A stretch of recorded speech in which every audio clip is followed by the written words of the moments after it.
Everyone, what's up? It's Brent with BC Does, bringing you folks another music-related video. Hope everyone's doing great. Hope you're having a great weekend this weekend. Wanted to get this posted a little earlier today. Had to do some work, couldn't get to it until I could. And right now is the time. Listen, if you like this type of content and you like music-related content, I post about 2 or 3 times a week. Please smash that like button. Consider subscribing to the channel so you won't miss a post. We try to post anywhere from 3 to 4 times a week. And consider leaving a comment down below on what kind of music you're listening to right now. So without further ado, we're going to get right into this video. You folks know that have been watching my videos that we're trying to complete a couple of discographies. Blue Oyster Cult. We're trying to complete Our Lady Peace and Chevelle. And so we have an update on the Chevelle. We still need Somethingness and Spiritual Machines 2 for Our Lady Peace to complete that. Haven't pulled the trigger on those yet. Still waiting on those prices to go down a little bit. Everywhere I'm seeing it at, it's around $20 to $24 a piece for those. Kind of waiting on the prices to drop. I feel like with shipping, I'd be overpaying for those 2 CDs. So, you know, I haven't found them yet. That's in that $16 to $17 range. It's kind of what I'm looking for to pay. And those are new, of course. Both those albums are relatively new. So I'm looking to buy those CDs new. So, you know, 16 bucks, 15 bucks isn't that bad of a price. But I don't want to pay $20 with $24 after shipping. And I'm sure you folks would understand that. But we do have an update on the Chevelle. And I'm going to bring that to you folks right now. You guys know we were waiting on Wonder What's Next, Vena Sera, and point number 1. Well, I've got 2 here to show you. So we did get, and this is a new copy, Vena Sera. Is it Vena Sera or Vena Sera? Correct me in the comments below. I feel like I'm always pronouncing this wrong. But anyway, Vena Sera, finally got my hands on this. This came in the mail today. This came today. Point number 1 is ordered. I was hoping it would be here today for the purposes of this video, but it hasn't came in yet. So, but we do have this. This is a new copy. And in my last video, I told you guys that I purchased that from another seller on eBay, and they just unfortunately were not able to ship it to me. I think that they actually didn't have the product, but they did refund my money, so there's an update on that. They were kind enough to refund my money on that. And we also have Wonder What's Next. So the only thing we're waiting on right now is point number 1, which I have ordered, and it is coming in the mail. So there's the Wonder What's Next. Fantastic album. Everybody should know this album with Send the Pain Below in red. And then we have Vena Sera, or Sarah, however you want to pronounce it. Not sure which one it is. Like I said, leave a comment down below if you know the actual pronunciation of this. We have our library copy of Neurotis. I think I showed this in a previous video.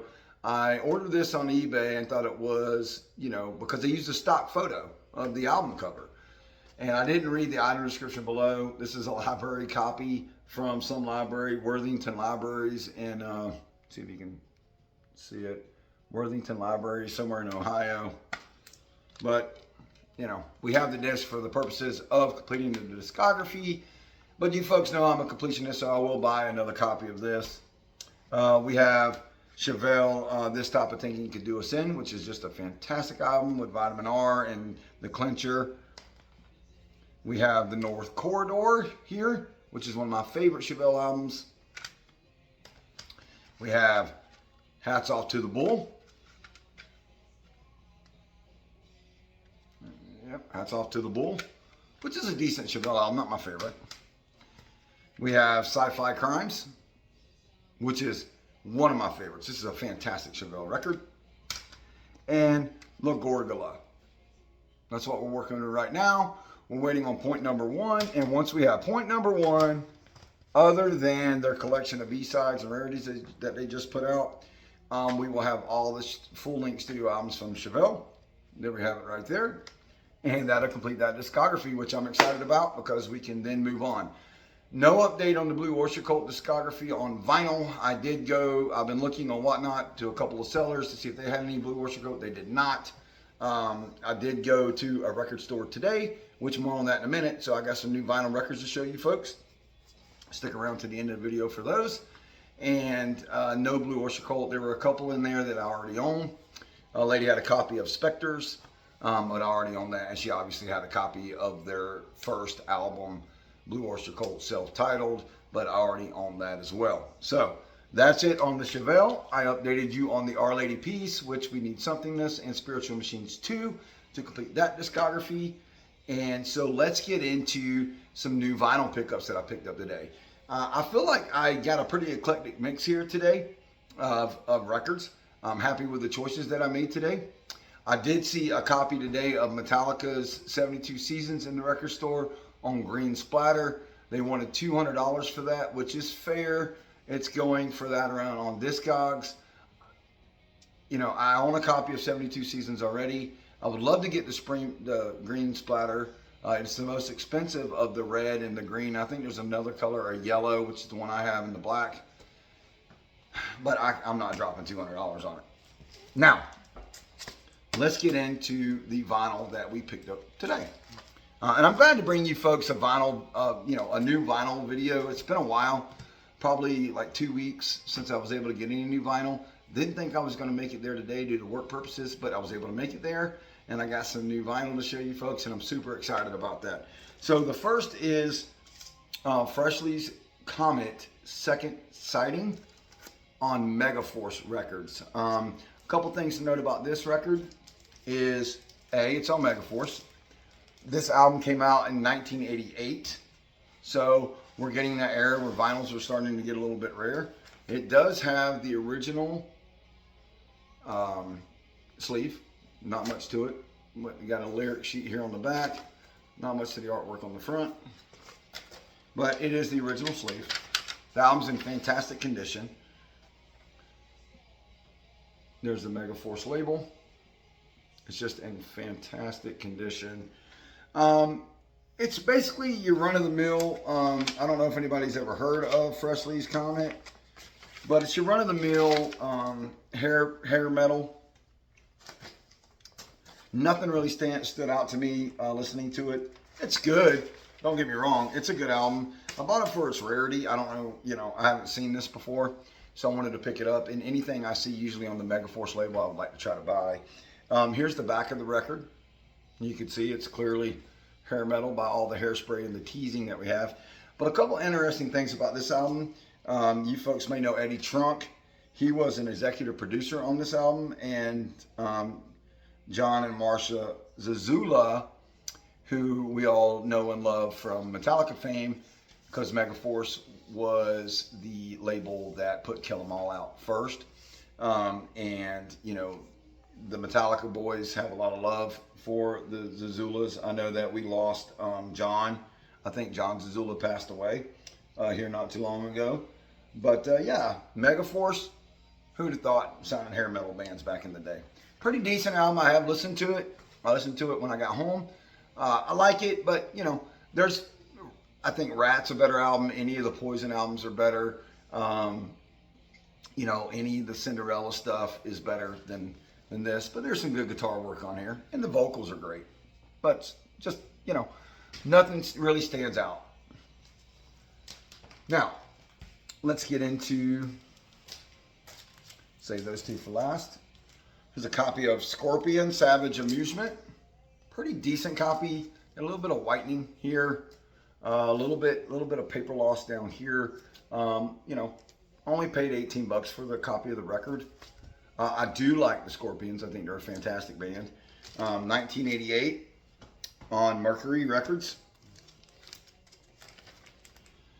It does have the original sleeve, which is good.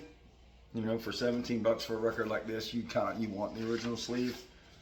The vinyl is just in great shape. And I hope to start selling some of these records soon. I've amassed enough collection here where I should start being able to buy and sell. But I hold on to the Scorpions. I like the Scorpions.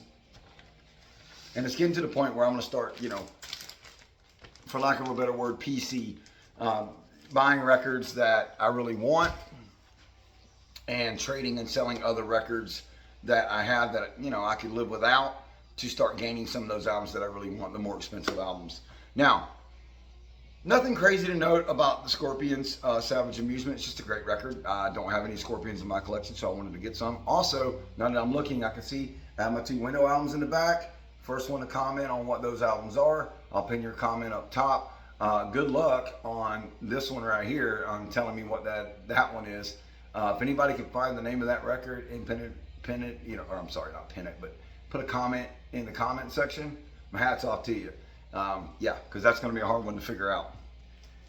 Next up we have, and I don't know if anybody that watches my channels will know who this is, but this is, and I didn't know who this was, but I've told you folks before, when I go to the music store, if I see something I think I like, I'll stream a little bit of it on YouTube. I'll set my phone down on top of the other vinyls as I continue to thumb through the records, and I'll listen to it kind of in the background and decide if I want to pick it up or not. And this is exactly what I did for this album. This is Patrick Cowley, Mind Warp. Synth pop from the 80s. This album is actually from 1982. I don't know why people did that. You know, that's annoying that corner's cut off. I guess to mark their records or whatever, make it easier to put the record in and out of the jacket, I guess would be the main reason. But just some really cool album art. You can see there's a little satellite right here floating around. Little history, this is on Megatone Records. It does have the original sleeve. There's a picture of Mr. Cowley there himself. This is techno, basically.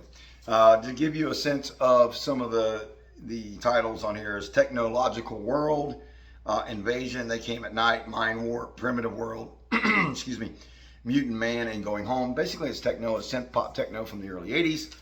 Mr. Cowley made his claim to fame in the disco in the late 70s as it was dying, and then successfully converted over to the synth pop music that we all know and love from the early 80s. Here is the label, just in great shape. He was born in 1950 and died in 1982. So he died right after this album came out, or either he was dead before they even released the album. I'm not too sure on the history of that. He died at 32 years of age. Was an early victim to AIDS. So, you know, that disco era claimed a lot of lives. Now, I'm not going to speak to what was going on there, but yeah, died from AIDS at 32 years old. But the music on this record, from what I heard and sampled in the music store, was phenomenal. And I am actually going to put this album on when we get done with this video. But yeah, Patrick Cowley, Mind Warp, early 80s synth pop. I don't have a lot of that. I'm not a great, big, huge fan of synth pop music, but you know, with Talk Talk, I brought that record to you guys. I bought that one, and this one I need to have a little bit in my collection just to mix things up. And last but certainly not least, never knew who this artist was. I'm glad I picked this album up. Really, really heavy music. Love everything about it. The vocals, though, kind of throw me off a little bit, but the music itself is very good. This is their second album.